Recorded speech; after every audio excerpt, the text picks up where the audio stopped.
Hello everyone, welcome to all of you on our YouTube channel maths hub. आज जो ये video का purpose है मेरा बच्चों, ये पर्पस है, याद करो आज से कुछ दिन पहले मैंने एक वीडियो बनाया था कि जिसका बहुत बच्चों का पार्ट 2 में टीआर जो नेट पे रिजल्ट था उसमें क्या था, एब्सेंट था लिखा होगा, है ना। तो मैंने बताया था कि ऐसे एप्लीकेशन देना और प्रोसेस भी प्यारे बच्चों वही था। बट अभी जब देख रहा हूँ कि आर्ट्स का जब टीआर आ गया है फिर भी उसमें कोई चेंजेस नहीं किए गए हैं। दैट मीन्स कि आप क्या हो, एब्सेंट ही हो अभी तक टीआर में, ठीक है। उसमें कोई करेक्शन ही नहीं किया गया है। क्यों नहीं हुआ करेक्शन जबकि होना चाहिए? क्यों बच्चों को इतना परेशान किया जा रहा है? और क्या अगर पार्ट 2 में आप लोग प्रमोटेड हो तो क्या पार्ट 3 में एडमिशन मिलेगा? इन सब चीजों का जवाब आपको अभी मिल जाएगा, ठीक है। चलिए तो वीडियो को स्टार्ट करते हैं। स्टार्ट करते इसके साथ आज मैं आप लोगों से 2 मिनट बस लूंगा, बस इस चीज। आप सभी का बहुत बहुत धन्यवाद।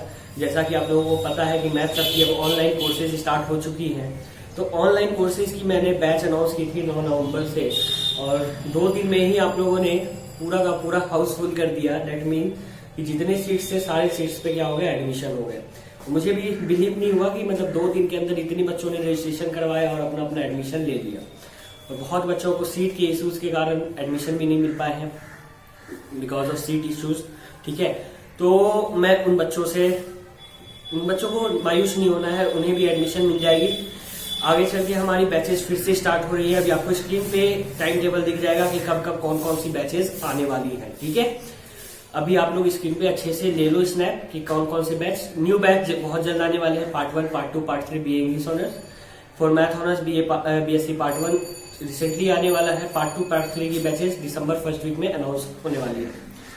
ओके, दिसंबर फर्स्ट वीक में वो क्रैश कोर्स होगा। चलिए अब बिना टाइम वेस्ट किए मैं आता हूँ टॉपिक पे।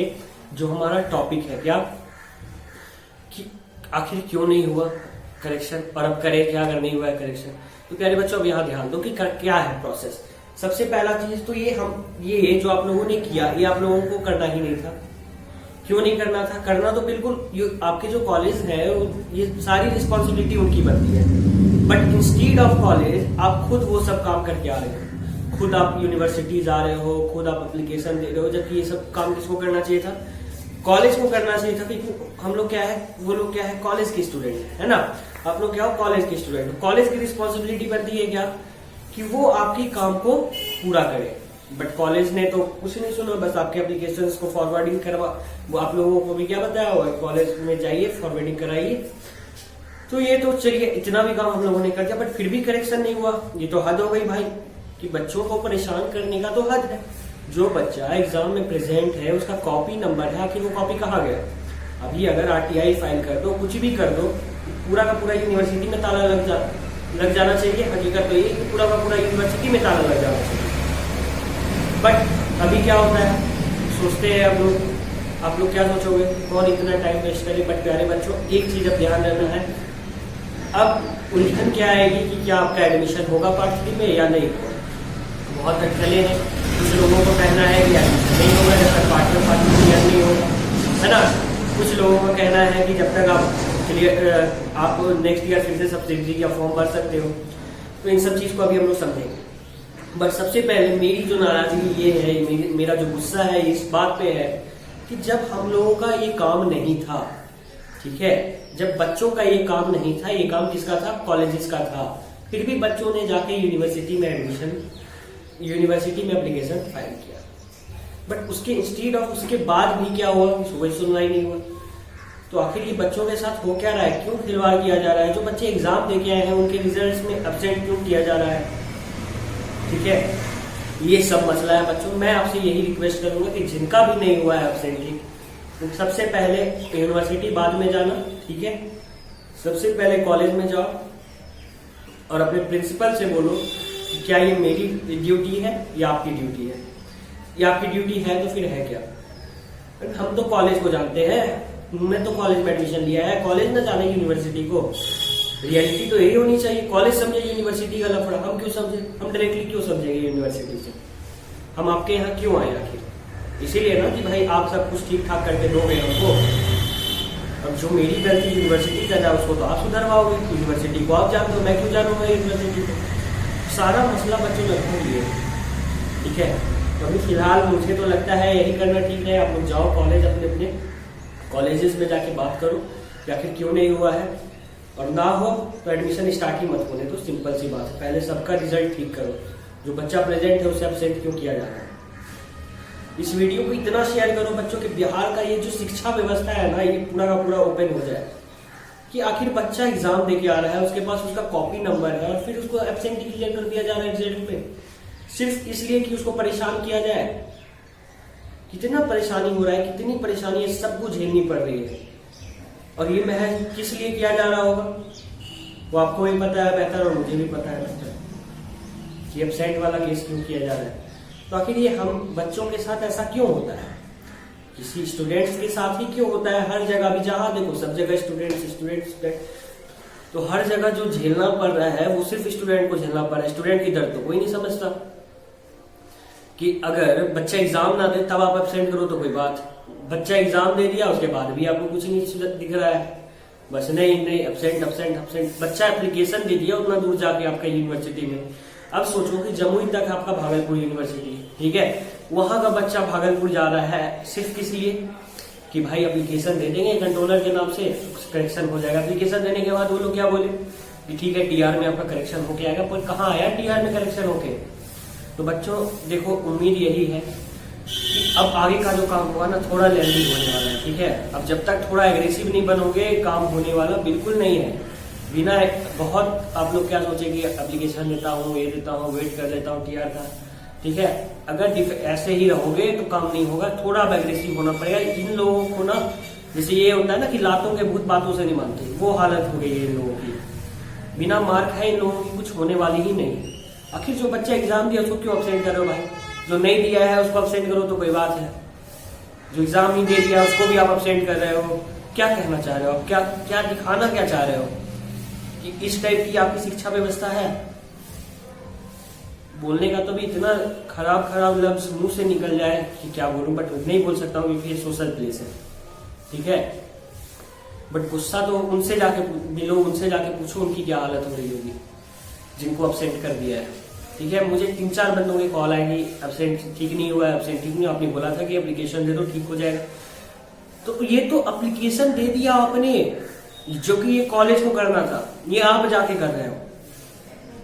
कॉलेज पे आप लोगों ने मेहरबानी कर दिया, तो कॉलेज को इतना फ्री मत करो कि कॉलेज बैठा रहे, सब काम आपको दौड़ के करना पड़े। आप डायरेक्टली बोलो कि मैं यूनिवर्सिटी को नहीं जानता, यूनिवर्सिटी को आप जानते हो, अब आगे का काम आपको करना है, नहीं तो कॉलेज में तो एडमिशन स्टार्ट होगा ही नहीं। सिंपल सी बात यही रखो। स्टूडेंट यूनियन वाले से सबसे मेरी रिक्वेस्ट है कि आखिर जो स्टूडेंट यूनियन बना होता है कॉलेज में, इसीलिए बना होता है कि बच्चों के प्रॉब्लम्स को सॉल्व कर सके। और जब बच्चा ही इतने प्रॉब्लम्स में रहेगा तो कैसे काम चलेगा, ठीक है। तो मेरी आप सबसे रिक्वेस्ट यही है बच्चों कि जल्दी से जल्दी लग के करवा लो ये काम अपना। यूनिवर्सिटी इतनी खराब व्यवस्था है यूनिवर्सिटी की, मुझे तो उम्मीद नहीं थी, और दिन ब दिन ये तो बिल्कुल ही बिहार की शिक्षा व्यवस्था वैसे ही डूबते जा रही है, और इसीलिए बिहार इतना पीछे नहीं हो रहा है। यहाँ के जो लोग बैठे हुए हैं ना, ये इनको पीछे करते जा रहे हैं, हम लोगों को बिहार के लोग पीछे करते जा रहे हैं। अब ये बताओ ना, जो बच्चा अच्छे से एग्जाम दे के आया है, ठीक है, उसको आप लोग अगर एब्सेंट कर रहे हो, उसका जो अपकमिंग एग्जाम हो, नेक्स्ट एग्जाम हो, उसकी तैयारी करे, या फिर आपका इसी चक्कर में झूलता रहे। जो गलती उसने की ही नहीं है उसकी सजा उसे क्यों मिल रही है भाई, उसने ऑलरेडी एग्जाम दे दिया है, उसकी सजा, और उसे एब्सेंट डिक्लेयर कर रहा है। तो वही बात हो गई कि जो गलती हमने की नहीं उसकी सजा हमें भुगतनी पड़ रही है। ऑब्वियसली यही बात है। तो प्यारे बच्चों, आप लोगों से रिक्वेस्ट है जल्दी से इस मैटर को सॉर्ट आउट करो। कॉलेज में एडमिशन तब तक स्टार्ट मत होने देना, कब तक, जब तक कि आप लोगों का टीआर में करेक्शन हो नहीं जाए, ठीक है। होगा देन आफ्टर कुछ काम आगे बढ़ेगा, नहीं तो आप पहले करेक्शन करो आपने क्यों गलती की। क्योंकि हमने एग्जाम दिया है, आप लोगों ने एग्जाम दिया है बच्चों, और आपको अपसेंट डिक्लेयर किया गया है, ठीक है। इट्स अप टू यू, आपको जैसा लगे वैसा करो। मैं एक और काम करने वाला हूँ कि मैं एक ट्वीट भी करूंगा अभी कुछ देर में, एक ट्वीट करूंगा किसे टैग करके। तो क्योंकि बिहार के हर यूनिवर्सिटी के हेड कौन होते हैं, गवर्नर को टैग करके मैं सारी बातें रखने की पूरी कोशिश करूंगा। आप लोगों से भी एक ही रिक्वेस्ट है बच्चों, जितना हो सके उतना शेयर करो, ताकि आप लोगों का काम आगे से जो भी काम हो कभी खराब काम नहीं करे यूनिवर्सिटी। इस चीज से उसे हमेशा डर लगे कि हाँ, स्टूडेंट कोई फालतू चीज नहीं है, उसको सही चीज देना हमारा कर्तव्य है। है ना। अभी क्या है कि कुछ भी करके छोड़ देना है, अब सेंड करके छोड़ दिया, जिसका गया गया वो समझ रहा है। तो बच्चों प्लीज यूनिटी बनाओ और दिखाओ सबको कि नहीं हम लोग एक हैं, और इस तरीके से आप लोगों की लापरवाही से काम नहीं चलने वाला है, ठीक है। इसीलिए बच्चों आप लोग प्लीज इस चीज को बहुत सीरियसली लेना, ठीक है। ऐसा सीरियसली लो कि आगे आने वाले पीढ़ी में किसी हमारे ही किसी भाई बहन के साथ ऐसा ना हो, उनके लिए एक प्लेटफॉर्म सेट कर जाओ, ठीक है। उम्मीद करता हूं मैंने जितनी बात कही है उतनी बात से आप लोग सहमत होंगे। मुझे मेरी जितनी समझ थी मैंने उस अनुसार अपनी बातें को रखी आपके सामने, क्योंकि बहुत गुस्से में हूँ कि इसके बाद भी काम नहीं हो रहा है। क्यों बच्चों को आखिर दोहराया जा रहा है, क्यों बच्चों को इतना टाइम बर्बाद किया जा रहा है। वैसे ही इतने परेशान रहते हैं बच्चे, ऊपर से और भी परेशानियों का सामना करना पड़ रहा है,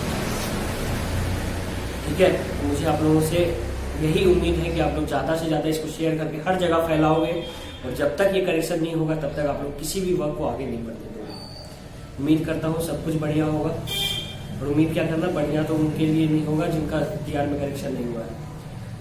तो अब रही एडमिशन की बात, तो एडमिशन तो बच्चों मुझे लगता है कि कुछ लोग कह रहे हैं कि, लेकिन मैं बता दूं इससे पहले तक ऐसा नियम था कि जब तक आपका पार्ट 1 और पार्ट 2 क्लियर नहीं होगा देन आफ्टर पार्ट 3 में एडमिशन नहीं मिलेगा। बट इस ईयर से मैंने पेपर में ही एक आर्टिकल पढ़ा था कि अब आप पार्ट 3 में एडमिशन ले सकते हो, ऑलराइट। तो एडमिशन आपको मिल जाएगा, उसके लिए टेंशन नहीं है, बट एब्सेंट सही करवाओ पहले, ठीक है, ताकि कोई खामी नहीं रहे, और जो गलती आपने की नहीं है उसकी सजा आपको बिल्कुल नहीं मिलनी चाहिए, उसके लिए कुछ भी करना पड़े। वीडियो अच्छी लगी तो वीडियो को शेयर करिए, चैनल पे नए हो तो चैनल को सब्सक्राइब करो, कि भागलपुर यूनिवर्सिटी और मुंगेर यूनिवर्सिटी के लिए सब कुछ इस चैनल पे आपको मिल जाएगा, टोटल चीज इस चैनल पे आपको मिल जाएगा, मैथ्स आपके इस यूट्यूब चैनल पे।